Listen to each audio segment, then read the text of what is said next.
Here's what it means to be a Sonic fan sometimes.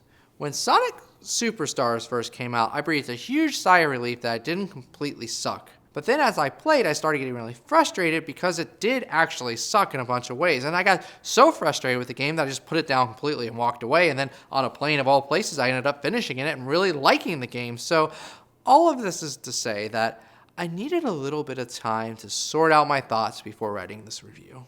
The timing for Sonic Superstars' release could not have been worse. It came out the same week in North America as a little game called Super Mario Bros. Wonder. You know, that game that was amazing and totally revitalized 2D Mario, while Sonic Superstars didn't. I mean, on its own, it's pretty good, but compared to this, I mean, I can't help compare Mario and Sonic. We've been doing it for decades. But yeah, comparing the two, it just makes you wonder, no pun intended, don't we deserve more as Sonic fans? Like, what does it take for us to get that level of platformer? Much as I love the amazing pixel art of Sonic Mania and the retro Sonic games on Sonic Origins, you know, kids these days, they want new graphics. They want things that feel fresh. And Sonic Superstars is a 3D game in that 2D style. So from that perspective, this is kind of an important, default Sonic to be out there. Kind of like how Super Mario Bros. Wonder serves that purpose. I'm not going to talk about that game anymore. Let's start on a positive note. This game feels great to play. That, my friends, is a huge feat. Sonic 4 Episode 1 was dead on arrival because of this. Yeah, remember that attempt at a 3D, 2D Sonic? That's all thanks to a little game called Sonic Mania that came out a few years ago and just blew my freaking mind. It's the Sonic 3 and Knuckles sequel I always wanted but never thought I was going to get, complete with both new levels and remix versions of old, all playing like a dream with incredible music, level design, and pixel art. Sonic Superstars started as the sequel to Sonic Mania, and because of that they brought along the awesome physics engine for the ride. For the first time, you can control a 3D Sonic that plays as good as the pixel art sprites. Hell yeah. For better and worse, this is classic Sonic that plays just like a Genesis game. Some may say this is kind of a regression, but those games are brilliant. I say it's a perfect base to build from, and the flaws, which we will get into, aren't with this foundation. Sonic Superstars gives you a full roster of characters, all bringing their classic feature set along with them. You got Sonic running, you got Tails flying, you got Knuckles climbing and flying, and you got Amy hitting and doing her thing. Actually, Amy is by far my favorite character to play because she's got a double jump that makes platforming a delight. There's also a new character named Trip that you can unlock that has her own double jump and climbing abilities as well. She's kind of like a combination of Knuckles and Amy. The character models themselves look fantastic, and I think their animations are the strongest part of this whole visual package. The only character that looks kind of out of place is Tails, who is the only one who has an ultra simplified jump animation for some reason. Like, when he leaps, he becomes a giant solid yellow ball, and it just doesn't look right. It feels too big. I don't like looking at it. As far as playing, Sonic is the only character that's a little disappointing sometimes because, well, he just really can't do anything. Sonic 3 on the Genesis is brilliant, making up for Sonic's moveset by giving him shield powers other characters can't use. Also, the brief invincibility flash that you could do while jumping adds an extra level of strategy and movement that's just kind of fun. And here, Sonic has no more abilities than he did all the way back in Sonic 2, with the exception of maybe Sonic Mania's drop dash. I mean, it's so simple it almost makes me miss the auto-aim moves of Sonic 4. Almost. Not really. And I guess this is as good a place as any to talk about the special abilities that you can earn by getting Chaos Emeralds. While I like that the Gemeralds give you something, I really don't care about these abilities. It feels clunky using a shoulder button to call them up, and the game knows it's hard to know what to use when, so it annoyingly beeps at you whenever you're supposed to use one of them. I would have been a lot more annoyed if the game forced me to use the abilities to move forward rather than treating them as a fun add-on, so I guess that's good. Graphics are complicated in this game. In many ways, it looks tremendous. Like I mentioned, the character models are awesome. And in fact, if you look at footage of the game online, it's often kind of spectacular. But that footage you're looking at is probably footage from a PS5, Xbox Series, or PC. I, as I mentioned earlier, purchased my copy for the Nintendo Switch. Now, they prioritized 60 frames per second, which was the right move, but to get to that on the Nintendo Switch, they made some wild compromises. The first thing and most obvious thing is that they got rid of the Gaussian blur on the background asset. But the art that's now revealed in super sharp is super low resolution. Like, it looks like these things were never meant to be in focus. These assets and these textures look straight out of the N64 era. I'm not exaggerating. Look at that. How do they think this is acceptable? Like, just put different textures in there. You can do things to fix it.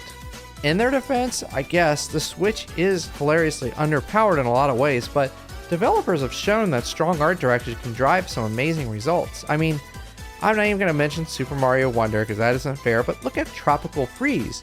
That was made for a freaking Wii U almost a decade ago. Heck, even the ancient Sonic 4 that we mentioned was less crunchy and didn't feature these embarrassing textures.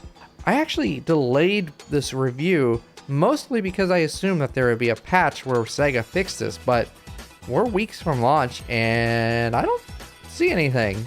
It's a shame because there are a lot of graphical compromises that genuinely don't bother me. Like, a bunch of the lighting effects and details are gone, the resolution is really low and crunchy, but that's fine.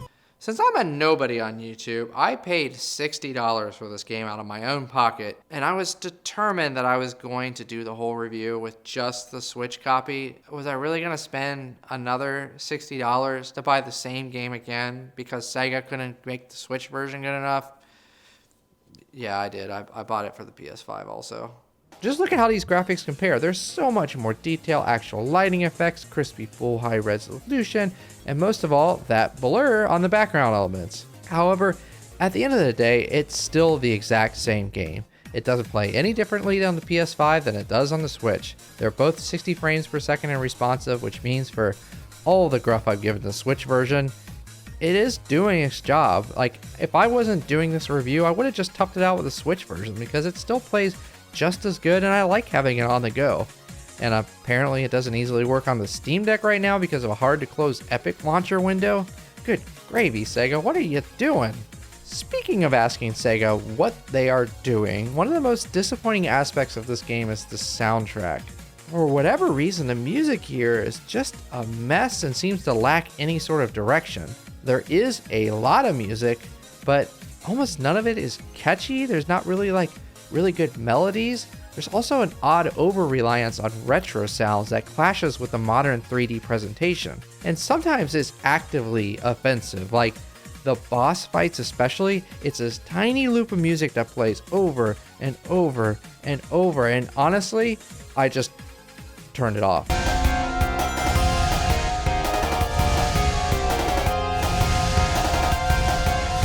If you're playing this game, fire up your own tunes and get in your own groove. This review is already going real long, but let's talk a bit about the levels. And this is a positive again. For the most part, they're pretty good. My biggest gripe is probably that the first half of the game feels like we're retreading the same ground, going through the same green hills, the same casino, the same aquatic zones we've seen time and time again. But in the second half of the game, it seems like the developers start actually having fun with gimmicks. There's a factory level where it bounces you every few seconds, the techno zone has a bunch of cool moments, and the reverse time moment in the final level is a blast. If the whole game operated at this, no pun intended, level, it really would be truly special. Honestly, with the movement and the levels feeling this good, there's a lot of times where you can kind of just lose yourself in the game. But all that comes to a screeching halt in one of two situations: the special zones and the bosses. So the special zones are like this emerald chasing game, and you're just kind of flinging yourself through space and hoping that luck kind of gets you to the Chaos Emerald. These other special zones are just Sonic 1 riffs, and they're sort of fun, but they go on kind of long, and I don't really care about the reward of these coins. The other thing that disrupts the flow of this game is the bosses, where everything comes to a screeching halt. These boss battles go on for way too long, and there's just too many bosses. There's one at the end of almost every act. And like I mentioned before, the music during these boss battles is just maddening. Now, bosses have never been a strong suit of 2D Sonic, but I like that in some of the older games, when you figure out the boss's pattern, you can just wail on them and just keep hitting them and kill them really fast, which is kind of like a reward for knowing how to beat them. But Sonic Superstars takes part in a modern trend that I really don't like with platformers, where you have to hit a boss at a specific time and you only get one hit per cycle. So even after you figured out the boss, you just have to wait through this whole routine every single time. And if you, for some reason, die at the very end, you gotta go through the whole thing again, and it's just not very fun. Now, there's a bunch of other stuff in this game. There's multiplayer, there's co-op, there's coins you can use to purchase outfits for little robot characters in the multiplayer, but honestly, none of that stuff really matters to me. Like many other recent Sonic games, there's a cartoon intro, and it's in the style of the classic Sonic TV show and the Sonic CD intro, and it's really good. I mean, it looks identical to stuff that would come straight out of the 90s, if not better. It's so good, it makes me wonder why that isn't how the actual game looks. I'm serious, look at what Cuphead did to integrate classic cartoon stylings into 2D gameplay. Now, I'm sure it takes some serious development work to make Sonic the cartoon into an actual 2D game, probably way more than what Sega wants to do, but there's no reason why we couldn't get a 2D Sonic game that has an entirely new style. Leave the pixel art in the past, leave 3D to the 3D adventure games. Think of an art style where Sonic could truly reinvent himself and do something that even Nintendo hasn't dreamed of. That's enough dreaming. Let's talk about the Sonic Superstars that we have here. Well, I think there's kind of a great game hiding in here. It's so close. If just a few decisions were made differently, if the level design was just a little more out there, I think there's the foundations for a great game here. And you know what else wasn't perfect? It was Sonic 1 on the Sega Genesis when it first came out. That game had a lot of flaws, and it wasn't until Sonic 2 iterated on it only like a year later that it really came into its own.